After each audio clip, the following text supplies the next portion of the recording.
Brother, আমি ভাগ্যবান যে আমি একজন খ্রিস্টান নারী। ট্রান্সলেট। মানুষ যেন তাকে বিচ্ছিন্ন না করে মৃত্যু ছাড়া। আমাকে তথ্যসূত্র দিন, ব্যাস। বয়ান দেবেন না। যদি না বুঝেন দয়া করে স্ক্রিনে দেখুন। কেন আপনি অন্যদের সাথে কথা বলছেন, এর যুক্তি কি? আমাকে দেখবেন না, স্ক্রিনে দেখুন। আমার একটি সন্দেহ আছে।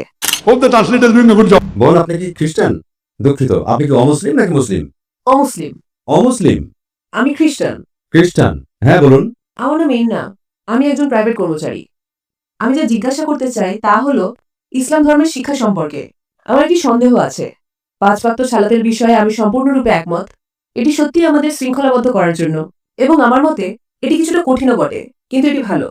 দ্বিতীয়ত, রমজান মাসে 30 দিন রোজা রাখাকেও আমি খুব ভালো বলে মনে করি। যে বিষয়টি আমাকে সন্দেহে ফেলে তা হলো বহুবিবাহ।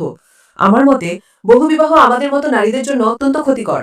যদিও বলা হয় যে এটা ইখলাসের সাথে করা হয়, আমার মতে এটিকে ইবাদতের নামে অন্য কোনো উদ্দেশ্যে ব্যবহার করা হতে পারে। তাহলে অন্য ধর্মে কেন বহুবিবাহ নেই?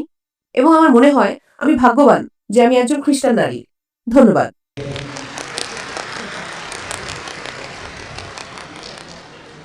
আমি যদি প্রশ্নটি সঠিকভাবে শুনে থাকি, তাহলে বোনের প্রশ্ন হলো, তিনি ইসলামের বহুবিবাহ প্রথার সাথে একমত নন। হ্যাঁ। অন্য ধর্মে বহুবিবাহ নেই, তিনি এটাই বলেছেন, তাই তো? হ্যাঁ।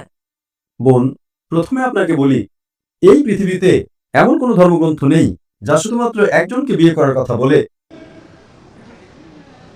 একমাত্র কোরআন ছাড়া। আপনি একজন খ্রিস্টান, আপনি বাইবেলের যে কোনো একটা শ্লোক দেখান যেখানে শুধু একজনকে বিয়ে করার কথা বলা হয়েছে। বাইবেলে এমন কিছু নেই। এই পৃথিবীতে কোরআন ছাড়া আর কোনো ধর্মগ্রন্থ নেই যেখানে শুধুমাত্র একজনকে বিয়ে করার কথা বলা হয়েছে, একমাত্র কোরআন ছাড়া। আপনি বাইবেল পড়ুন, বাইবেলের কোথাও বলা নেই যে আপনার কেবল একজন স্ত্রীকেই বিয়ে করা উচিত। আপনি কি দেখাতে পারবেন বোন? আমি শুধু এটাই জানি যে ঈশ্বর যাকে একত্রিত করেছেন মানুষ যেন তাকে বিচ্ছিন্ন না করে মৃত্যু ছাড়া। শুধু এটুকুই। আমাকে তথ্যসূত্র দিন, বয়ান দেবেন না। প্রমাণ দিন, অধ্যায় নাম্বার, শ্লোক নাম্বার। আমি যেমন বলি, এফিসিয়েন্স অধ্যায় 5 শ্লোক 18, মদ্যপান করো না। প্রভাবস অধ্যায় 24 শ্লোক 1। আমাকে তথ্যসূত্র দিন, ব্যাস। বয়ান দেবেন না। বাইবেলের একটি মাত্র শ্লোক দেখান যেখানে বলা আছে কেবল একজন নারীকে বিয়ে করতে হবে। যদি জানেন বলুন, যদি না জানেন বলুন যে আপনি জানেন না। বয়ান দেবেন না। ঠিক আছে। বোন, আমি বাইবেলের একজন ছাত্র।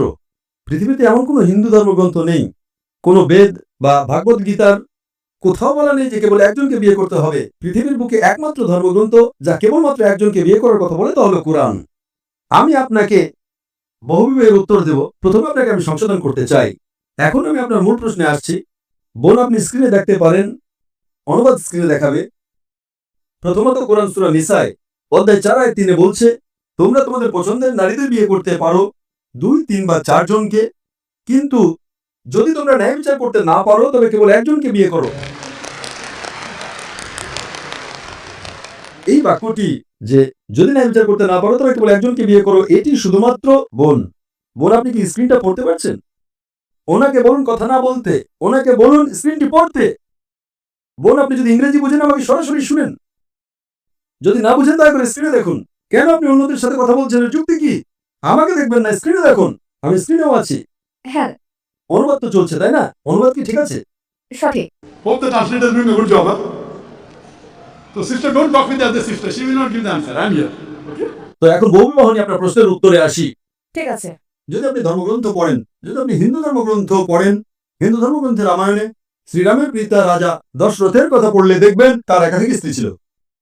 যদি আপনি মহাভারত পড়েন, বোন স্ক্রিনে দেখুন। হ্যাঁ হ্যাঁ। যদি মহাভারত পড়েন, শ্রীকৃষ্ণের কতজন স্ত্রী ছিল? 2 জন, 4 জন, 100, 1000, 16108 জন স্ত্রী ছিল। শ্রীকৃষ্ণের 16108 জন স্ত্রী ছিল। তাহলে মুসলমানরা সর্বোচ্চ 4 জন রাখতে পারবে না কেন? যদি আপনি বাইবেল পড়েন, বাইবেল অনুসারে আব্রাহামের 3 জন স্ত্রী ছিল, সলোমনের 700 জন স্ত্রী ছিল। বোন, আপনি কি খ্রিস্টান? তিনি খ্রিস্টান। হ্যাঁ। সলোমনের 700 জন স্ত্রী ছিল, আব্রাহামের 3 জন স্ত্রী ছিল। বাইবেলের কোথাও বলা নেই কেবল একজনকে বিয়ে করার কথা, কোথাও নেই। কিন্তু কোরআন বলছে সূরা নিসা অধ্যায় নম্বর 4 আয়াত নম্বর 3, তোমাদের পছন্দের নারীদের বিয়ে করো 2, 3 বা 4 জনকে, কিন্তু যদি ন্যায় বিচার করতে না পারো তবে কেবল একজনকেই বিয়ে করো। ইসলামের এই বিধানের যৌক্তিক কারণ কি? আপনাকে একটা কথা বলি, ইসলামে বহুবিবাহ বাধ্যতামূলক নয়।